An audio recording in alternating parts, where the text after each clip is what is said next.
nosso entrevistado de hoje é um amigo de longa data. Na primeira vez que eu entrei no barracão de escola de samba, era impossível não perceber a presença daquela figura loura com os cabelos ao meio das costas. E foi com ele que eu fui trabalhar a primeira vez num barracão do Max Lopes, na Vila Isabel. O meu entrevistado de hoje é o meu amigo Roberto Zaniewski. Roberto, cara, que prazer enorme ter você aqui com a gente. Estar contigo também. Antes de tudo, bebes alguma coisa? Uma cervejinha. Paula, nossa Paula Burgos, que está nos atendendo. Obrigado, Paula. Boa noite. Obrigado. Roberto, essa aventura carnavalesca, quantos anos já faz? Como começou? Começou em 77 na União da Ilha? 77, União da Ilha. Eu já era habilidoso com plástico-modelismo, fazia aqueles aviãozinhos de revel, todo bem pintado e tal. Eu já tinha uma certa habilidade manual. E as costureiras da época, que eram costureiras de família, minha mãe conhecia duas, e essas duas trabalhavam também com fantasias de União da Ilha. E um dia desses... Você morando na ilha? Morando nos Bancários, na Ilha do Governador, e aí um dos filhos de uma dessas costureiras trabalhava no barracão, que era exatamente no final da minha rua, com a avenida principal, que era a Avenida Paranapuã, na subprefeitura da ilha. E aí ele, vamos lá ver e tal, férias, você não está fazendo nada. E eu me deparei com aquilo ali, eu falei, bom, vou ajudar, né? Então a primeira coisa que eu fiz foi picotar ráfia de soprar e colar nos cavalinhos do ano do domingo, o enredo era o domingo, da Maria Augusta, e aí nós colamos aquilo para fazer os pelinhos dos cavalos de corrida, e logo depois eles tiveram uma dificuldade para prender uns espelhos arrumados em meio losangos numa superfície preta que era de um carro alegórico, era meio um tripé, uma coisa parecida, que era a gafieira. E aí ninguém sabia fazer aquilo, eu me predispus a ajudar, e quando eu terminei, o chefe do barracão da época, que era o Paulo Machado, olhou, o cara habilidoso, está perfeito esse negócio, e me chamou para trabalhar dentro do barracão, e logo em seguida acabei conhecendo Maria Augusta. Já como aderecista? Não, ali naquele primeiro momento. E aí me apaixonei pelo burburinho da construção, né? Aí eu entrei na porta da cozinha. E eram anos de dificuldade, barracão, né? Era comunitário o carnaval, não existia essa máquina toda que nós temos hoje. Mas foi um negócio apaixonante. E aí eu comecei a me dedicar a fazer aquilo. Fora estudar, fora esportes e tal, eu queria trabalhar dentro do carnaval porque eu gostei da brincadeira. Só que eu ainda não tinha desfilado numa escola de samba. E você já tinha habilidade como ilustrador gráfico nesse momento? Eu já desenhava muito bem, pintava relativamente bem, mas era amador, não tinha passado por nenhum curso específico, a não ser escola. Né? E a partir daí eu comecei a curtir e melhorar em cada segmento. Maria Augusta foi a pessoa que mais me deu força na época, porque eu a vi trabalhando, sentada em cima de um carro alegórico ainda na madeira, riscando figurino, riscando detalhe do carro alegórico, me apaixonei por aquele negócio. E Augusta já professora? Ela já era professora da UFRJ. E isso deve ter mexido com você, né? Muito. Uma professora da UFRJ uma professora fazendo me esse dando trabalho. força, e aí acabei tendo a oportunidade no mesmo ano de desfilar por questões de umas pessoas que não chegaram a tempo, me jogaram a fantasia, bom, agora você vai desfilar no carro da gafieira. Coisas do acaso, né? Coisa do acaso, e eu acabei gostando desse burburinho do todo. Primeiro pelos bastidores, barracão, segundo pela quadra, que aí você encontrava a ilha, que sempre foi uma coisa fechada, você encontra todo mundo, é um negócio bem legal, né? Mãe do teu amigo e a avó, o amigo da escola. O amigo da escola, vai todo mundo, um para a bateria, outro para a ala das baianas, cada um para um canto, e aí era muito família, era muito divertido, né? A vizinhança se... Então o carnaval te sugou, né? Puxou você para dentro. Cara, e você ficou... Não dá para explicar. E me diz É uma coisa. paixão que se renova ano após ano. E a sua participação em 84 com o nosso querido Max Lopes, que foi a pessoa que fez com que nós dois nos encontrássemos no barracão da Vila Isabel. Tá, né? eu rapidamente eu tenho que contar um causo. Teve um escultor chamado Baianinho na União da Ilha. Sim, conheci que Baianinho. era fantástico. E ele fez o enredo é hoje, falando sobre as caricaturas do Lã. E ele fez uma escultura fantástica, que é aquela mulata do Pão de Açúcar. Sim. Aí alguém decidiu forrar aquilo e decorar. Ficou um desastre. Isso aconteceu numa quinta-feira, foi apresentado para o Max aquilo. Forrado de feltro, será? Foi. É. Mas aí o negócio estava horroroso. O Max não queria ninguém das equipes antigas dentro do barracão, ninguém que já tinha participado da União da Ilha. E eu querendo voltar, eu querendo estar lá dentro do barracão. E aí eu acabei fazendo amizade com o Baianinho e o Baianinho falou, porra, cara, tem uma chance aí para você. Se você conseguir consertar esse desastre que está aqui, eu acho que o Max vai olhar para você. Eu falei, vamos tentar. Então, isso foi uma sexta-feira à noite, eu tinha sexta, sábado, domingo, segunda-feira ele voltar para o barracão. Para resolver a mulata. Para resolver a mulata. Aí conseguimos o feltro, conseguimos a ráfia para fazer o cabelo, tal, tudo. Peguei o livro que eu tinha em casa, estudei a forma de maquiar, pintar, fazer toda a traquitana. Resumo final da história. Segunda-feira, quando ele chegou no barracão, estava frustrado porque aquela mulata tinha ficado horrorosa, o baiano tinha coberto ela de plástico preto. Ó, vou te mostrar uma coisa que a gente fez por aqui, depois eu te digo quem foi. Aí quando ele puxou o plástico, eu estava escondido atrás de uma pilastra, o Max pirou, tá igual, tá fantástica, tal. Aí ele me chamou, ó, esse aqui é o Roberto, que já trabalhou com a Augusta, com o Adalberto Sampaio, ele é daqui do barracão, você não olhou bem para ele, mas eu acho que vale a pena investir. Aí, bom, o menino é bonzinho, me jogou na pior das situações. Eu tinha que fazer 50 manequins para aquela barca. Sim. De três estágios. Eu acabei desenhando para o Natan os arabescos os também. Recortes, né? Os recortes e de recortes madeira. feitos na mão, né, Roberto? Na época, na Tico-Tico. época era tudo na mão, tudo na Batico-Tico. Era uma equipe de meninas fantásticas que trabalhavam no Municipal. E aí, resumo final da história, acabei ficando na equipe do Max e aí, já com uma certa confiança, 2 anos depois eu estava na Mangueira. Partiram com em ele. 84. Isso, foi 82 a Ilha, 83 o Verde que Quero Rosa, já na Mangueira. Aí eu saí ponte afora com o Carnaval, né? Quando eu falo da ponte da Ilha do Governador para fora, me aventurei na Mangueira. E aí, em 84, foi aquele alvoroço em cima do Braguinha, né?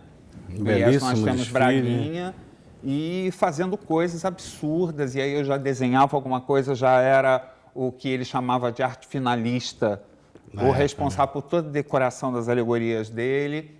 Ele me botou essa responsabilidade que eu achei genial na época, porque você tem que se jogar, tem que se aprimorar. E isso foi um incentivo que eu não tenho como pagar isso para ele. A minha própria carreira mostra o que ele fez por mim. Eu acho que temos alguma coisa em comum, né? E aí, no ano seguinte, da saída da Mangueira, encontro contigo.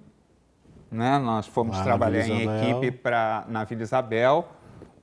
Aí começamos com a história da pintura e eu era... Eram quantas esculturas naquela?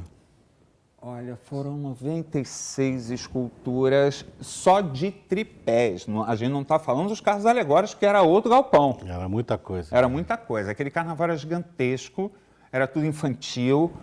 E aí foi uma parceria boa que a gente fez naquele ano, porque a gente trabalhava na base quase que do chicote, para ter o tempo necessário. Foi uma prova de fogo, né? Eu estava chegando naquela hora sozinho, sem saber nada daquilo. E aí teve aquela chuvarada também que acabou com as bases dos carros alegóricos. Acho que em um ano a gente teve experiência aí de vários momentos. Vários momentos diferentes. Foi muito bom. E em que momento você alçou a carreira solo? Foi na Unidos da Ponte? No Rio de Janeiro, sim, porque eu fui estudar em BH. Em 86, depois do carnaval, esse carnaval da Vila, aí eu voltei para a União da Ilha, e da União da Ilha, que eu trabalhei com um grande Arlindo Rodrigues, que foi outro grande presentão que eu tive. E depois disso eu fui para a BH para estudar e acabei pegando carnavais de escolas de samba por lá, blocos por lá. E o último Carnaval Brilhante, que eles chamam de Carnaval Brilhante de BH oficial, eu acabei levando um bloco, nos meus 6 anos de BH, um bloco a campeã das escolas de samba. Fora vários títulos, e aí eu já tinha uma carreira, entre aspas, solo, fora do Rio de Janeiro. Deixou sua marca, né? Aí, através de um amigo que nos é comum também, que é o Eduardo Argentino, sim. Ele falou, não, Roberto, está na hora de você voltar, porque o teu traço está maduro, você já tem essa experiência de bastidores em BH, eu acho que está na hora de você pegar uma pauleira aqui no Rio.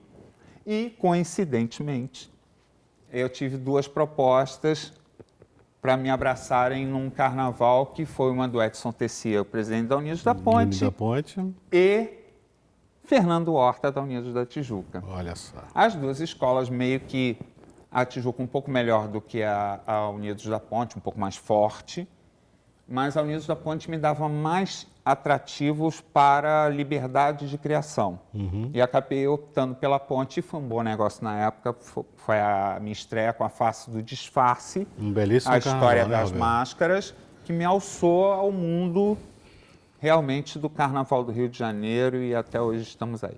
Roberto, eu tive acesso ao teu trabalho, por incrível que pareça, embora eu já conhecia você há muitos anos, mas eu nunca tive acesso à tua arte. Eu conheci você como pintor de arte, depois nossos caminhos foram contrários em algum momento, e uma vez eu estava lá em Barra Mansa, no ateliê da Malvina, e vi em cima da mesa um bloquinho, uma coisa despretensiosa, um bloco, e comecei a folhear e comecei a me deparar com figurinos feitos à mão, belíssimos figurinos, e aquilo eu olhava e falei, gente, eu não sei fazer porra nenhuma.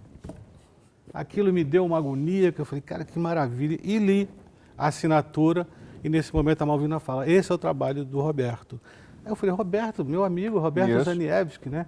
E eram figurinos belíssimos, de uma leitura diferente, uma proporção até corporal diferente, que eu tenho a impressão que você valorizava mais aquilo que você achava que era mais importante na fantasia, e com isso você mexia na estrutura corporal, e eu olhei aquilo, falei, vou levar, e levei. Carreguei aquilo comigo, e durante muitos anos eu folheei aquele momento de entender um pouco dessa coisa do figurino.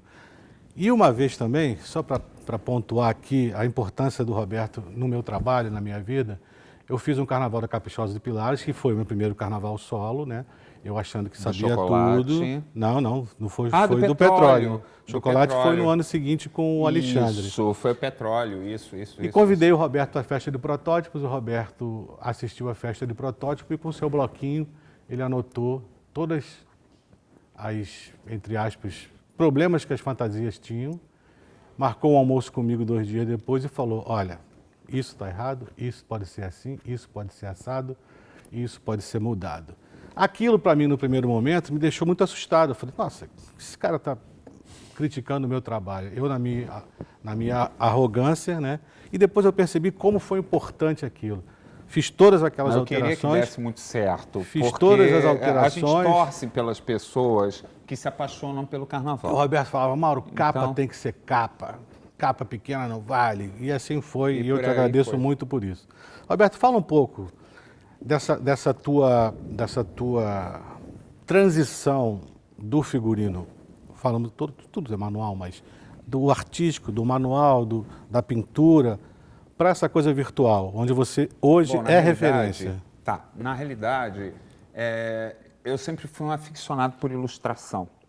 Eu sou um grande ilustrador de realismo, hiperrealista, só que eu abandonei essa parte da minha vida. E aí eu comecei a jogar esses conhecimentos para dentro do figurino do carnaval.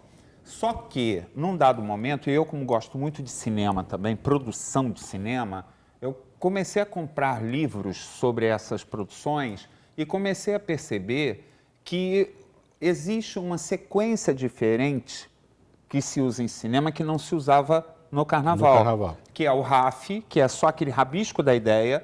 Depois você passa para uma ilustração mais ou menos, que já não era o meu trabalho era melhor do que aquela ilustração inicial, só que tinha um pulo do gato ali. Eles já estavam botando isso virtual. Então, era a renda que ia ser usada, o material que era o forro já estava ali. Existia uma fidelidade. Existe uma fidelidade para o figurino construído. Então, ele tanto pode ser ilustrado virtualmente, como ele pode ser transformado numa peça em 3D. E aí eu falei, bom, é mais um momento para mim. Agora eu quero chegar nisso aqui. Então, já que as pessoas fazem isso lá fora, por que eu não posso fazer isso aqui também? E perseverante como você é. E aí foi essa transição e perder o medo do computador também, porque tanto eu quanto o Renato Lage, nós tivemos uma época que nós dois tínhamos o mesmo discurso. Nunca um figurino virtual vai ser tão bom, capaz de mexer num figurino traçado. Só que eu provei para A mais B, para mim mesmo e depois para ele, que nós conseguiríamos fazer. E aí, claro que hoje ele se torna muito mais prático e melhor para os ateliês que você tenha uma visão de figurino onde o ateliê não tenha que pensar tanto para tirar aquilo do papel e transformar Já em realidade. Vai mais com destrinchado, vai mais mastigado ao olhar. E aí facilita a vida deles, se torna mais rápido, menos estressante com o material. Quantos itens tem o seu almoxarifado virtual? Por incrível que pareça, eu contei isso anteontem. Já passei de 30 mil peças. Vocês ouviram? 30 mil peças. Eu tenho uma loja com 30 mil itens. Aí, por exemplo, plumas. A pluma palito. Eu tenho pelo menos 10 cores basiconas que a gente trabalha e elas em várias posições. Só aí já tem uns 50 itens. Entendeu? Então, as aljofras, os galões, tudo que chega no mercado. Hoje eu tenho lojas onde os donos das lojas me ajudam. Roberto, chegou coisa nova. Então, eu já chego lá, pego uma amostra. Virtual, ele vai acompanhando... E vou acompanhando o mercado exatamente também. O que o mercado... Porque você, não é tanto muito... quanto eu, sabemos muito bem que a gente escolhe uma coisa de vez em quando, que o cara empurra para a gente que é ponta de estoque, aí não dá para fazer ela toda e no meio do caminho a gente tem que mudar sem fantasias, é um inferno. Olha só, Roberto, eu pensei nas minhas pesquisas uma frase que você fala: meus figurinos e meus carros já são em 3D. Já estou no processo hollywoodiano. Isso. É isso? É isso, essa era a ideia, é evoluir como profissional. E hoje, com a internet de banda larga, trabalhando também com N contatos diferentes, você, sem sair de casa, tendo um trabalho de altíssima qualidade, você ganhou o mundo. Você necessariamente não tem que pegar uma mala e ir daqui para Nova York, ou para a Alemanha, ou para a Inglaterra, ou para o Japão. Muito perto, tudo muito perto. Então, para o profissional da nossa área, se você expande os horizontes, é muito legal. Agora, eu tenho um outro lado, e que eu tenho que deixar bem claro, que é essa paixão do carnaval, e esses 39 anos que eu estou dentro do carnaval, vamos fazer 40 agora em 2017, esses 40 anos me ensinaram uma coisa: a gente tem que parar de ser o vira-lata.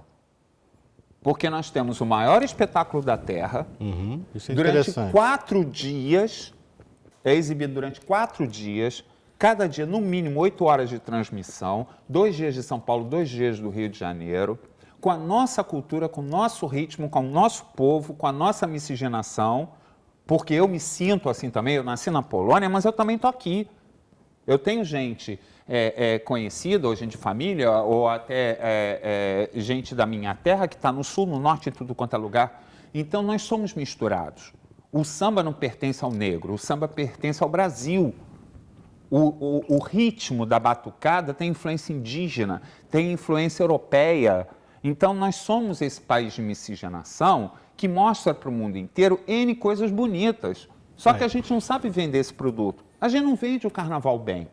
O carnaval ainda é vendido como veículo de sexo, entendeu? Como sacanagem, como outras coisas que são danosas à nossa cultura. Políticas mais objetivas em relação à cultura do carnaval. Mas pensa bem, fora o Oscar, que é americano, fora as Olimpíadas, de 4 em 4 anos, e fora alguns outros eventos transmitidos mundialmente, tipo Copa do Mundo também, ou hoje o Campeonato Brasileiro daqui para fora de futebol, como o Campeonato Europeu para cá, se você parar para pensar, culturalmente, o Brasil é o país que mais se expõe do mundo, cara. É uma coisa fantástica e eu tenho orgulho de falar isso, sabe? Do esforço que a gente tem de botar um carnaval na rua, de mostrar um enredo com o nosso samba, com a nossa música, com todos esses talentos maravilhosos. Com todas as dificuldades que a gente enfrenta. Em todas as áreas e com todas as dificuldades, e as pessoas ainda não valorizam a altura. Mas isso é um assunto que a gente vai abordar depois, que a gente vai fazer uma mesa isso redonda. Tem muita coisa para se falar sobre o assunto. Roberto, eu estou muito interessado agora, e acho que quem está assistindo a gente também, em conhecer um outro momento artístico da sua vida. Fala um pouco dessa coisa que, para o leigo, nós chamamos de bonecas, né? O que é esse trabalho que você está fazendo? E, enfim, conta um pouco você, que é mais esclarecido nesse assunto. Está todo mundo muito curioso para conhecer. Isso é tudo muito engraçado, mas vamos lá. Colecionar bonecas não é uma coisa de hoje. É uma coisa que vem de séculos e séculos e séculos. E os artesãos do mundo inteiro, isso a gente está falando desde o Egito Antigo até os grandes doll makers, que eu daqui a pouco vou explicar a história direito, são admirados pelo mundo, não só das crianças, das meninas e tal, mas de adultos. E isso gerou isso ainda no século XVII para o século XVIII, isso na Europa também, virou uma irmandade de colecionadores de bonecas de porcelana. E isso vem se expandindo ano após ano, e hoje você tem vários nichos diferentes de bonecas. Você tem os colecionadores de Barbies, tem colecionadores de Barbie Fashion, tem colecionadores de Barbies especiais, tem os colecionadores de personagens de cinema, como eu, que eu gosto de colecionar Star Wars e outros personagens. Para o meu bel prazer, eu gosto daquele personagem na estante e tal. E aí existem um mundo fashion dolls. Que é esse que você hoje... esse que eu pertenço hoje. Eu comecei como customizador, que é pegar uma boneca estoque.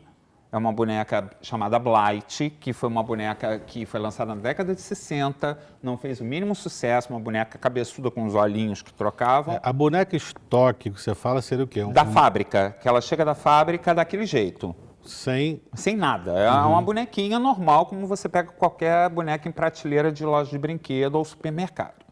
E aí, na década de 70, uma boneca dessas foi vendida para a Gina Garan, que é uma produtora de moda muito importante em Nova York.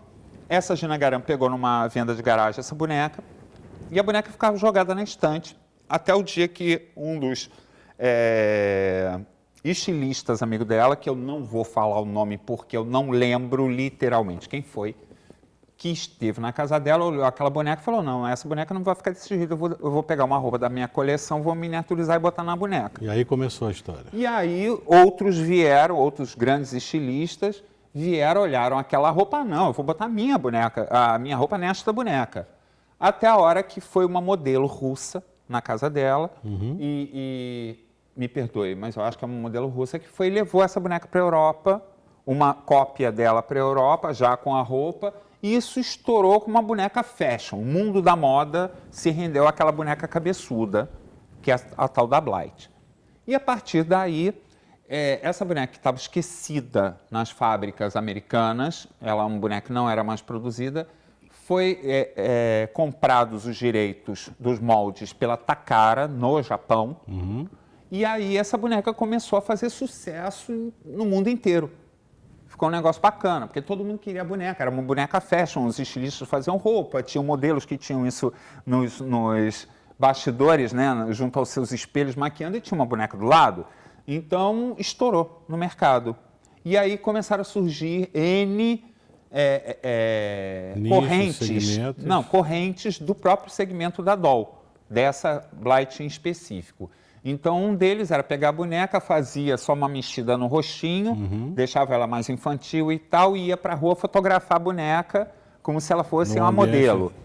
Outras bonecas começaram a ganhar ares mais sofisticados, com uma cara mais adulta. Então, começaram a reproduzir caricaturas de vários personagens diferentes. Então, a Anya Winehouse foi uma... Eu estou trabalhando hoje numa Liza Minnelli do Cabaré, aí tem uma Marilyn Monroe, entre outras. Está no nosso enredo da Tijuca, né? Pois é, e aí nós temos no mundo inteiro gente que faz isso. E você é um deles? Eu sou um deles, sendo que quando você fala de customizador, o nome customizador é que pega só aquela boneca, mexe no rosto, aí mexe nos olhos, mexe talvez no corpo, uma troca do corpo, esculpir o corpo e pronto, não vai além disso. Agora, quando você é chamado de doll maker, Que é o seu caso. que é o meu caso, é porque a Maison Zane, que foi criada para produzir esse tipo de doll, faz um conceito fechado da boneca. Ela é uma boneca única, com pesquisa de materiais, com uma maquiagem específica, com olhos específicos, com cabelos específicos. Muitas vezes eles são feitas, essas perucas, outras vezes a gente aproveita. A roupa está na escala perfeita, porque o corpo da Blight, o corpo, ele tem uma escala humana parecida com a da Barbie, Sim. sendo que um pouco mais fácil de vestir. Então, você tem várias opções aí.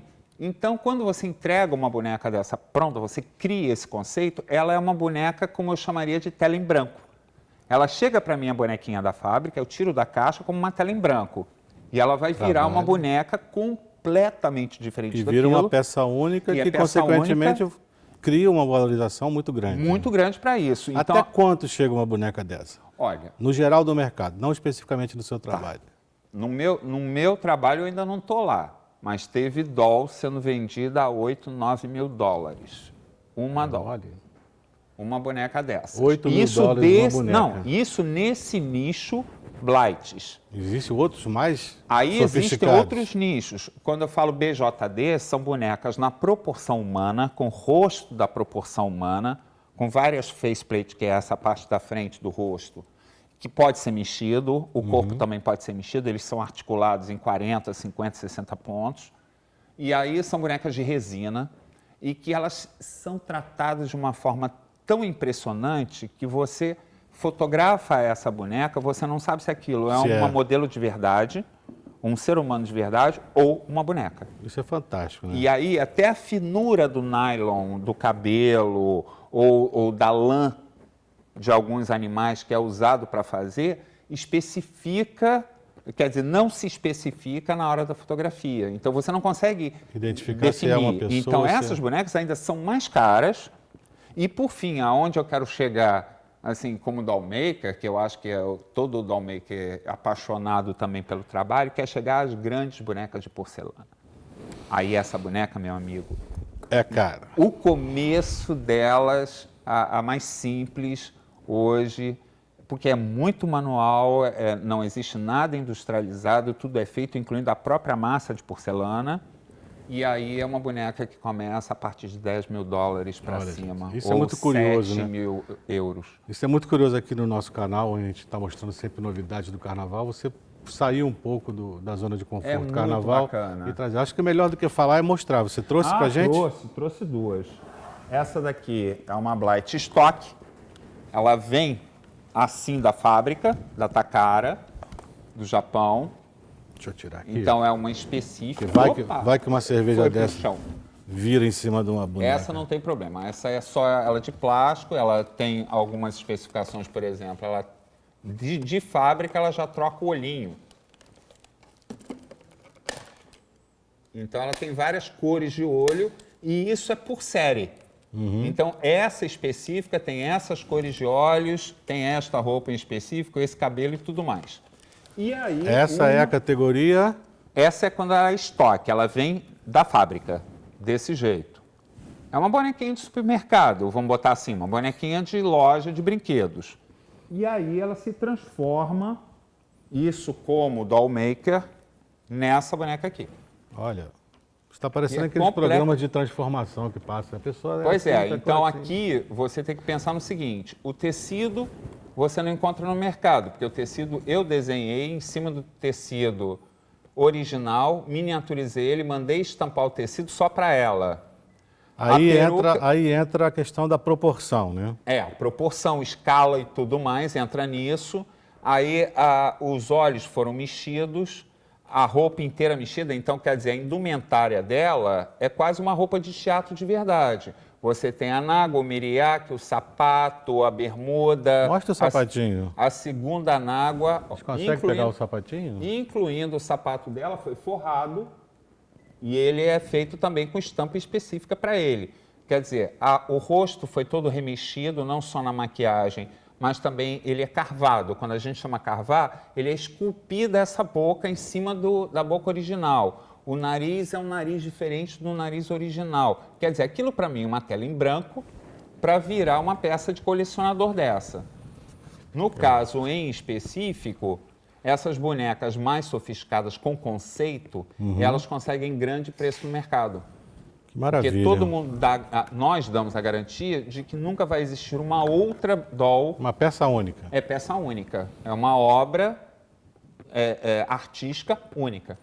Roberto, eu acho que a gente está revelando aqui uma outra faceta, né? outra vertente do Roberto, esse artista maravilhoso que tem essa excelência no seu trabalho e qualidade e buscando sempre a perfeição. A gente busca nos agradar e agradar aos olhos dos outros também. Eu acho que essa informação das bonecas foi muito bacana, é um assunto diferente do nosso dia a dia. É verdade, é mais uma... E eu sempre que faço aqui as nossas entrevistas aqui no Quintas com Quintais, eu fecho com uma pergunta-chave que é com relação à própria pessoa. Diz para mim, quem é Roberto Zaniewski? Um cara apaixonado por arte, apaixonado por gente que faz arte. Por isso que eu sou apaixonado pelo carnaval. Então, são aquelas pessoas que estão ali como componentes, estão ali como artesãos, estão ali como profissionais de todas as áreas para construir esse grande espetáculo e ter orgulho disso, participar disso. Eu acho que quando você se insere, né, nesses universos, você sempre tem muito a ganhar com isso, porque as pessoas também têm muito para dar. E eu faço parte, eu gosto de fazer isso, eu gosto de sentar com as pessoas. Ah, não sabe uma coisa? Eu vou explicar se eu souber. Se eu não souber também, vou perguntar para quem sabe. Essa troca de energia, essa troca de conhecimentos, ela vai fazendo esse mundo crescer. E aí valorizar essa miscigenação toda, porque cada cultura nos traz uma memória afetiva e nos traz uma memória artesã diferente. Que a laca veio da China, o entalhe de materiais mais rústicos veio da África, o europeu trouxe muita coisa de bom também, mas nós temos uma linguagem que se junta, que tem uma coisa Brasil em cima. Tudo isso junto é a humanidade. Então, eu acho que através da arte, através do olhar mais para o ser humano, olhar mais para o que ele tem de talento, porque todos nós temos talento para alguma coisa. Sem dúvida. Até para tricotar, a vovozinha tem aquele talento e faz como a gente nunca vai fazer. Roberto, foi um prazer muito grande tê-lo aqui. Tá? Conhecer um pouco desse teu trabalho, um pouco diferente do que é o normal, o costume de ser visto, que é o carnaval. Gente, estive com um dos mais completos artistas do carnaval, Roberto Zaniewski. Este foi mais um Quintas com Quintais. Roberto, muito obrigado. Foi um prazer enorme conversar com você. Foi um prazer poder conhecer esse outro lado artístico seu, embora você seja um artista completo. Eu conversei aqui com um dos mais completos artistas que o carnaval já viu. Mais uma vez agradeço em Quintas com Quintais. Que merda é isso? Mais uma vez agradeço. Vai pro caralho, eu tô cansado. Mais uma vez agradeço. Mais uma vez agradeço. Dá a caixa. Da caixa? Dá a caixa.